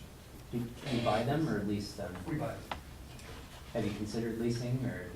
We did the lease with the iPads, it's really, you end up paying the same amount, it's just spread out over a period of time. Being that this money was bond money, the rules are a little different with bond money. It was for purchase. Right. Might as well purchase it. Yeah. And while Evan's standing there, any questions with the HVAC repair? From board members? So, Yeah, this is something that I've been working on for the past year. When it first came to light that there's debris in our loop, obviously debris floating around your loop is not a good thing. Again, we were kind of putting off doing anything about it, waiting to see how the sinking fund came out. And being that where we're at, and we know that there is now this problem up there, I feel it's something that we need to take care of right away. Continually waiting for a different type of funding is not something that we can do. Now that we know about it, we have to act on it. So we're doing that. We'll filter out hopefully all the debris. We have to hope that we can pull it actually out of the units as well, because there's obviously debris stuff in there. And then we're going back and looking at some more controls on more of our troublesome units to try and figure out exactly what's going on in the system. Again, it's a very large, complex system. Nothing is pointing to one thing as being a failure, so we're kind of just doing an overall health status check on the system to see what's doing, as well as getting the debris out of it. What do you estimate the cost for the computers plus the cost of the HVAC? So the What- HVAC should come in right around 50, and the computers will probably come in around 70. So we're gonna that be- uses we're gonna up- be tight to the budget. And that'll just keep us, Yeah, it's minimal, It is basically, yeah, minimal. on both the HVAC and technology. A lot of it is, we gotta get the debris out. You can't really do a whole lot of troubleshooting with this, so it's Right. kind of like a first step. Here's what we're gonna do, and then we're gonna see, who knows, maybe it'll work. And our problems will, diminish quite a bit. But it's our first step, and it's something that we've been working on with the engineers and architects since the original bond sinking fund project started. thank you, good. So we will be up to Windows 10? What's that? We will be up to Windows 10? In the computer labs, and actually, I'm kind of kicking around the idea, we're gonna push it down to probably all PCs anyways. It's kind of one of the things where we've drug our feet, XP's. drug our feet, and, we can't keep waiting. We have to do something. Yep. Thank you very much. Administrative reports? Ryan? Into the lineup, There he through the is. tunnel, through the tunnel. This is an update for the high school. A couple things. First of all, last Friday, we had our sixth grade orientation. Had the sixth graders come over and they toured the building. And we had some really good students from NHS and student council who took the kids around for the tours. Karen Blair and Abby Adams did a nice job of explaining their options as they go through from seventh grade to their senior year. And then Mr. Landrum and a bunch of our student athletes kind of described some of the activities they can partake in while they're here. And I think the kids really enjoyed being here, enjoyed the lunch. That's the favorite part. They go, oh, food's like this here, well, we get lunch every day. So they were excited, but it's a smaller group, the sixth grade group, but but we're excited to have them here, and it's always neat to see them go through the building. M-Step testing, we are here at the stretch here. We're in our last week of it for seventh grade. We're pretty much down to doing some makeup testing, but we're at the end. It is a long couple months here getting everything done for that M-stepping. But kudos again to Abby Adams for organizing that, setting the calendar, and really chasing down some of these kids for doing the makeup. She's really done a nice job of organizing that. And I think we've done some nice things, and I think the kids had a much better experience this year than they did in the previous years. This week is our last week for our seniors. We have Wednesday, Thursday, and Friday will be their exams, and then Friday will be their last day. And so again, their graduation and senior awards is on June 9th. The kids will be doing, or the seniors will be doing again their elementary walk through Algonquin. Their gowns are going to do that right before their graduation practice on Thursday. So we're going to be doing that. Other events. 8th grade does a trip up to SE4. We'll be doing that on Thursday, June 1st. They go up there and just kind of see what everything up there that they have to offer. Kids kind of really enjoy seeing the campus. 8th grade has their Metro Beach trip on Friday, June 2nd. Again, senior awards and graduation are on June 9th. 8th grade honors is Monday, June 12th at 6:30. We have our Algonac alternative graduation also on Monday, June 12th at 8 p.m. And then we got our final exams that final week, the 13th, 14th, and 15th before I end, but we're getting there. Last thing I wanted to bring to the board to show that we are changing for our credit recovery. We have a concern is that we've seen kind of in the last few years, more of the students kind of leaning on E-2020 as a method to earn the graduation credits. And so unfortunately, that means some students are intentionally failing some of their classroom classes with an instructor so they can take that because they deem that an easier path to follow. That is so funny. So that had a good concern on us because we obviously feel that the better instruction is going to happen in the classroom with a quality instructor. And so we kind of looked around to what other schools are doing. We are the only district that doesn't charge for credit recovery. And so we really think to kind of to have some more ownership for the kids, that there needs to be some sort of financial responsibility toward that. So what we're looking at doing is that for starting next year, If the kids need a credit recovery class, we're still gonna honor the very first one for free, which I think is generous on our end. But then everyone after that in their high school career, we're gonna charge them $80. If they finish that credit recovery class in the semester that it's given to them, we will reimburse them $40 back. But again, this will hopefully, again, we want, it's very important, I think, for the instructional wise, that they are taking their classroom seriously with the instructor. That needs to be primary. Again, obviously all schools need credit recovery because some students, they aren't successful to begin with and some of them bloom a little later. So it's needed, but I think we need to be more falling in line with what other schools are doing, so. And just, you know, to piggyback on Ryan's comment there, we did charge, if you remember back in the past, for both summer school and for credit recovery right when we had first started. And I think we charged more then. I think it was like $100 a class when we had first started. So we went away from it for a good stretch. But I think it's a good idea. So that's the end of my report. Thank you. Thank you, Ryan. Thank you. Kids are smart. Just have a That's couple of right. things, Yeah. athletic related. Figure it out. We have, all of our spring sports are winding down. Our league track meet, Algonac is hosting tomorrow. Still looking for volunteers, so if anybody has a lot of time on their hands tomorrow, feel free to let me know. The track team, we had one student who qualified for states this past weekend at regionals. And that's Noah Babin. He's a sophomore, and he not only qualified in the 110 hurdles, but he also qualified. He won both the 110 and the 300, so he's a regional champ in both of those. The 110, he's currently fourth in the state in our division. In the 300, he's around, it depends on two different sites. He's 14th in one and 15th in the other, but pretty good for a sophomore. Soccer team had a big win today against Richmond.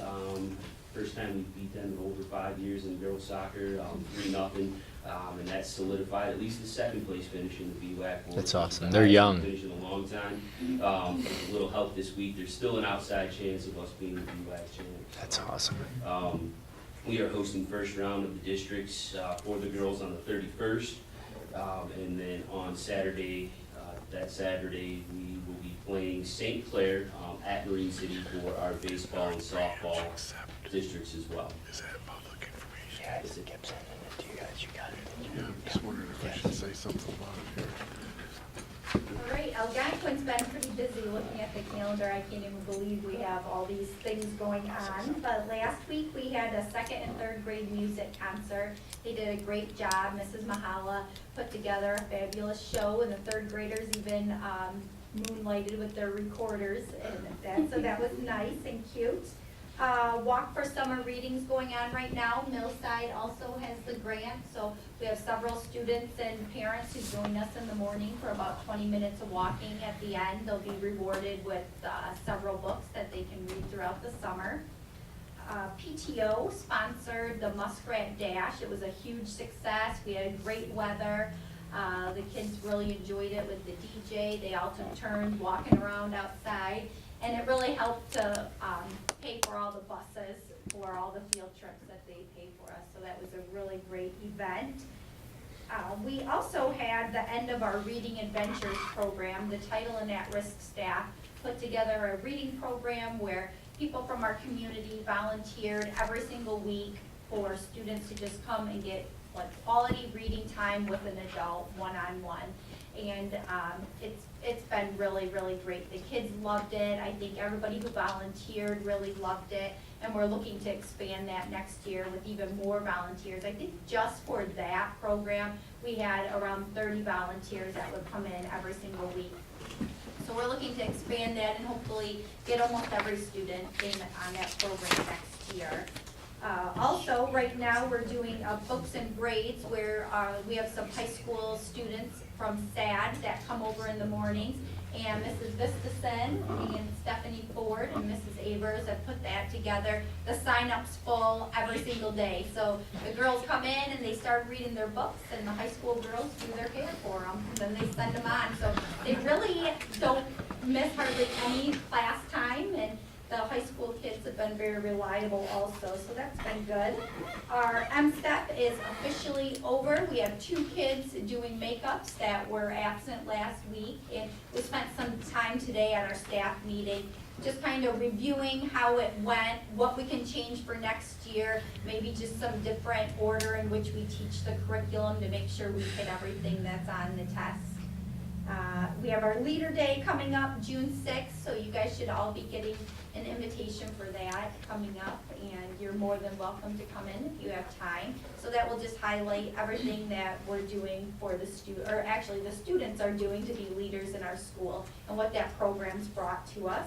And last but not least, we'll also be doing our 6th grade recognition here at the high school, just so we can get them over here. It'll be all set up for us, so our maintenance crew doesn't have to move the chairs in one night like they've always done. And the 6th graders are excited to come over here, and I'll kind of be like Mr. Melrose will be welcoming them here. So that's not it, but that's all I'm going to tell you about. What's not? Well, I'm going to pick up where Brooke left off and talk about I was fortunate enough to be able to attend the Science Olympiad competition this past Saturday with our Algonac students, and Mrs. Liberto was coach. The kids did very, very well. We took a bunch of medals home in 5 or 6 events. I don't know exactly. 6 events. We took medals home out of the entire thing. So the kids were really excited. It was nice to sit through a competition and keep having our kids get called up for the medals. They were super excited. We saw Mr. Melrose there as well, so we all waved at him, but it was a great day for everybody there. The kindergarten music program also happened this past week. The kids That's were up there. They sang their hearts out, and I tell you, anything they do at that age is super cute. They forget what they're on stage and there's microphones, so in between songs, you could hear exactly how excited they were about what was coming up. So it was a wonderful experience, lots of smiles, and a lot of our kids participated in an evening event. It was really great to see, for one grade level to pack that auditorium, so, at Algonquin. We had our Leadership Day last week on Wednesday as well. The kids were ready to showcase how they've become leaders. And, one of the biggest things I see with our kids in this program is kids that you wouldn't think want to talk in front of other people or take that role really come to shine at the end of the year. And so for us as educators, and I know as parents, to watch the kids greet each other and to shake hands and to tell their parents or their friend's parent all the things that they're good at, that they lead at in their own words, is inspiring. To see the kids plan what they're going to do in front of the entire audience, how they're going to teach people the habits at 5 and 6 years old, and really to watch those teachers, as uncomfortable as they are, take a back seat and go, "That's what you want to do? Okay. And if kindergarten and 1st grade teachers, they don't like to relinquish control very easy. They want to make sure everything's perfect. But the kids were wonderful. They did a great job. They got to show all the ways that they've grown. So I really can't wait to see our young kids as they age and the confidence that this will bring to them. So, it was wonderful. Right now, we are finishing up our end of the year testing, so we're getting ready as staffs to look at those overall school scores and to inform our school improvement plans on where we need to move forward and to also celebrate the things that went really well. So that is going on. Parents will receive those scores at those end of the year report cards. We're also finalizing any type of recommendations that we have for next year with our parents for the elementary level. So a lot going on at this point. And field trips are in full swing. We go to the farm on Thursday in 1st grade to Upland Hills, so wish us luck there. On the curriculum side, we presented quite a bit tonight for the curriculum, so I will leave it at that. We are looking to move forward with NWEA for next year, K-12, to make sure that we have a common assessment that is nationally normed all the way through. And I will bring you more information on that Good job tonight. Good evening. Wow. Out of the tunnel. Wow, great. Right. Theatrical there. No introduction needed. Good evening. So we have a lot of things happening at Point Trumbull. Actually, Caroline and I had a great opportunity to travel to Genesee County to the Department of Human Services in Flint to attend a workshop and training for school district administrators who oversee early ed programs. And it was relatively boring, I'm not going to lie. But we took down a lot of notes, and there's going to be a lot of changes surrounding the way we can hire people, the requirements behind some of the individuals we hire. Currently, fingerprinting, I think even in the school district, might be changing. It's going to be changing in early ed. There's a couple of things that might save us some money that I didn't realize kind of changed within the law structure of early ed. So I'm going to work with Al and John as we continue to go over some of the things that we learned in Flint. Preschool graduation will be on the 24th at 6:30 p.m. here at the high school in the lecture hall. And we are currently in the process of renewing one of our licenses. So currently, the school district is licensed through the state of Michigan for the child care programs, and that license is for 163 students. We also have an endorsement or a license from Great Start Quality. And as Dorothy is familiar, that's where we receive our reimbursement from DHS families. So currently, the reimbursement rate for our level of star, we are a 4 out of a 5-star center. We can receive up to $4.50 per hour per child of reimbursement.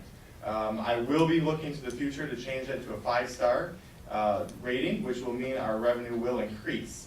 And so we have until July to meet some regulations according to Great Start in order to have that 2-year renewal. And I'm pretty confident that we will get the paperwork in that we need to do that renewal.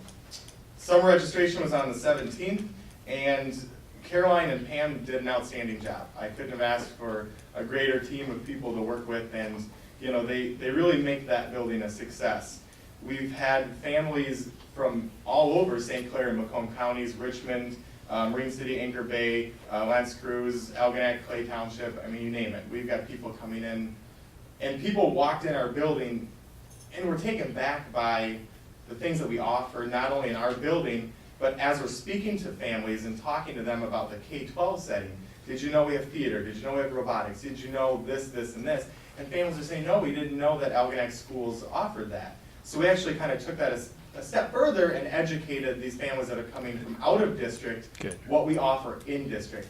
And interestingly enough, a portion of, sorry, don't mind my blue Band-Aid, a portion of those families are right on the borderline going into the next district. Although they are in district for tax purposes, they're actually sending their kids to another school. So maybe we will see an increase in some of those kids coming back.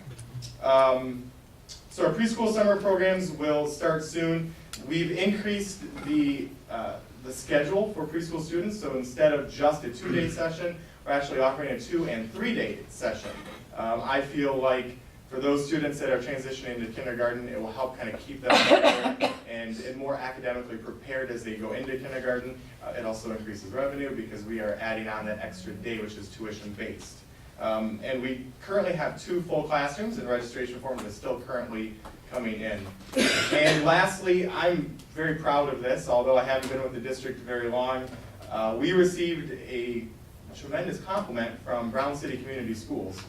Their early ed administrators and one of the principals of their elementary schools contacted RISA and asked for RISA's recommendation on an early ed facility that they could tour and get ideas for expanding their early ed services in Brown City.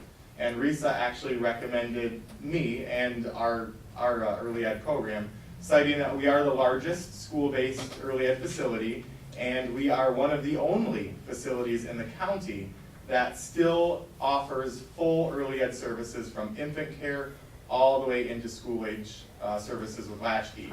So they're actually coming tomorrow. I anticipate the building principal and at least 2 of their administrative team members will also be traveling. So about 3 people most likely will be here tomorrow around 10:30. So what they're wanting to do is expand into infant toddlers, And as Dr. Strickland knows, we've talked significantly about that area in our budget, so we're going to kind of bounce some ideas off of each other. I think it's a great opportunity to share some of our resources with our neighboring counties and kind of see what's going well for them and what's going well for us, and kind of learn from each other. Are you gonna wear your elf outfit? I'll do whatever it takes. I'll I'll do whatever it takes. You know that. Anything. I want to thank Doug for everything you've done regarding speaking of budget, because budget-wise, there has been a turnaround already of several $1,000s, and so I appreciate on the revenue and expenditure side. I want to publicly thank you, because when you got here, many of you that had been attending board meetings for some time, we were looking at making some cuts there of programs, and I appreciate you making the revenue and expenditures match up. Thank you. Yep. Thank you. Great job. Thank you. Yep, thank you. Very good. Board reports? I have a couple.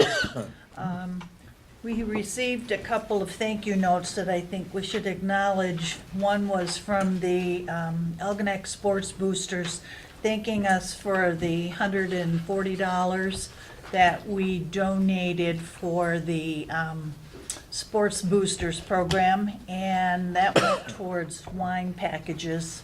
So they thanking us for that. And then we received 5 thank you notes from all the schools thanking us for the delicious cinnamon rolls that we had passed out for the staff, and we had a number from individual teachers also, so that was very nice. We don't always get that, so Good. they must That's have been good. very delicious They this must- time. I heard several folks commented to me about how good they were when I've been in the building, so, yeah. And I had one, and they were good. You'll verify. Quality, you had to do quality control, right? Quality control. Yeah, they were delish. Somebody had to do quality control, Have to do. and, yeah, someone had to do it. Anyone else? Yeah, just a quick note, we've got the Muskrat Scramble golf outing coming up on June 10th, Saturday. It's our 14th, and we're trying to get it sold out. Could use another couple of teams. There's still dinner tickets available. Those are $35, but just contact me and we can get you set up. Okay. Anyone else? Assistant Superintendent's report. Got some good news this week. It wasn't anything earth shattering, but it's one of these. Talked to you last month about we had a homeless audit from the state of Michigan, and it's one of those things where there's not really a bunch of benefit for doing well at it, but if you don't do it right, it can lead you a whole bunch of trouble. Crystal Harris back there was a big part of making sure that we were in compliance. It really is a lot of work. I mean, the idea that a district our size, you know, our numbers down, but there was a point in time where we were around 100. And obviously the definition of homeless meaning doubled up families and things like that, but it was quite a bit of work, and we were up at RISA for a morning and got our report back with 0 findings, which is great, and that sets us okay for the next 3 years. We don't have to see them again, so check off the list for a few years to come on that one.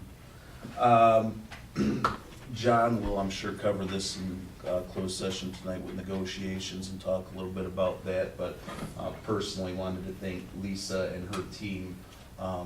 You know, when you look at the numbers that we had to get to this year, and you cut $900,000 out of a budget that doesn't have a whole lot of fluff in it, you gotta get pretty creative, and the only way you can do that is with collaboration with both sides, and it was a long process, but I think we got to a pretty fair agreement and got ourselves where we need to be, so I do appreciate all your hard work. Lisa worked hard with that group.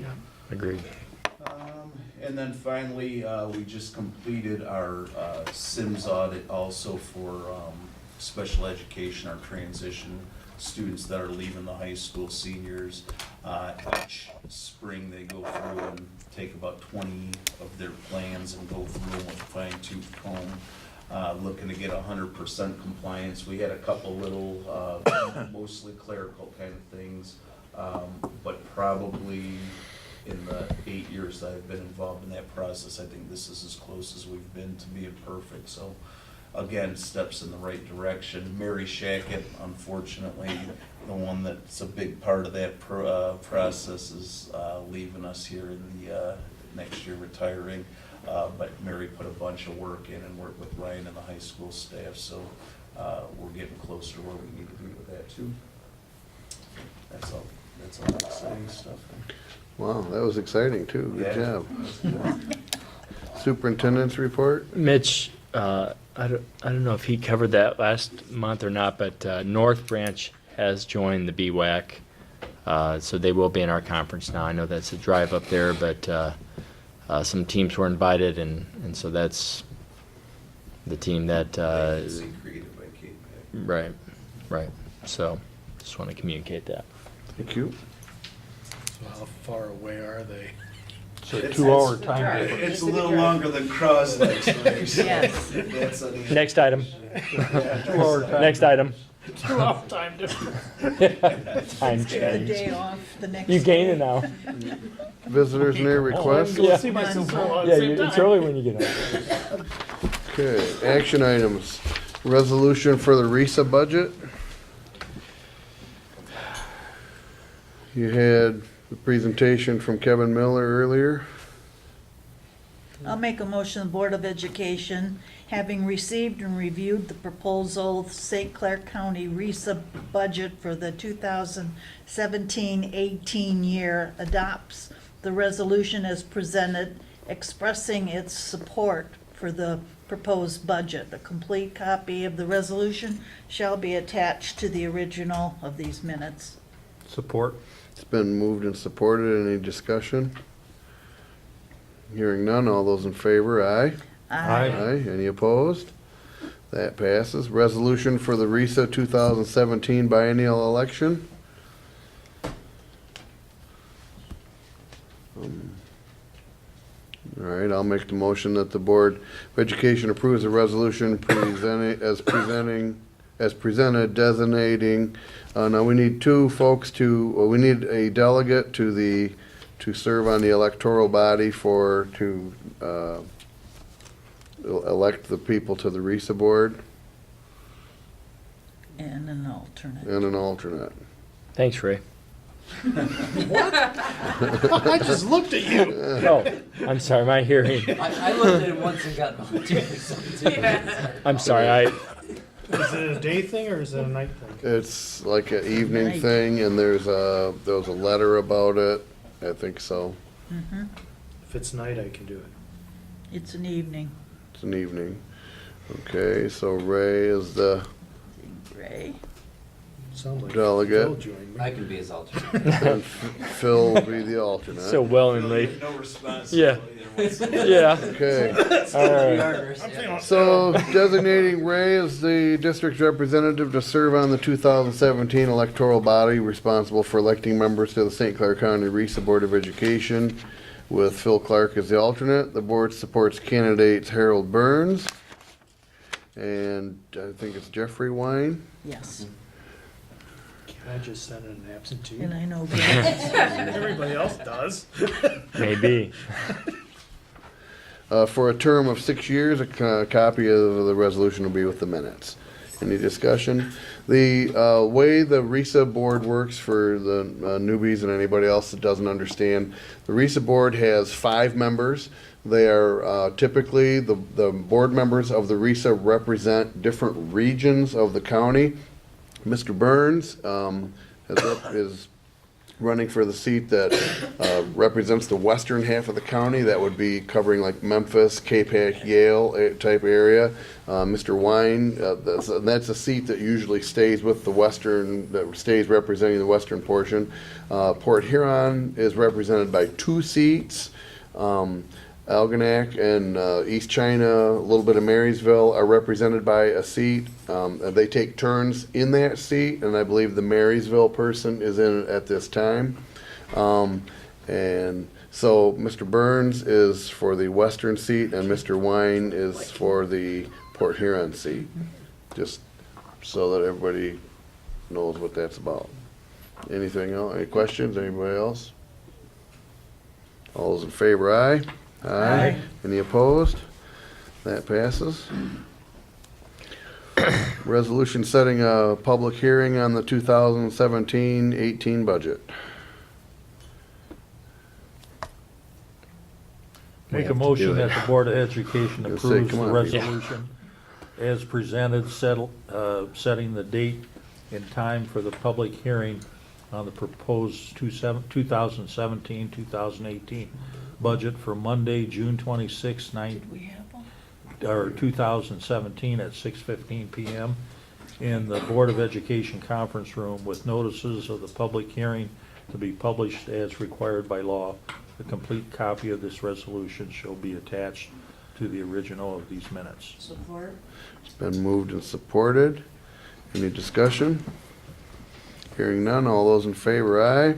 Aye. Any opposed? That passes. Superintendent contract.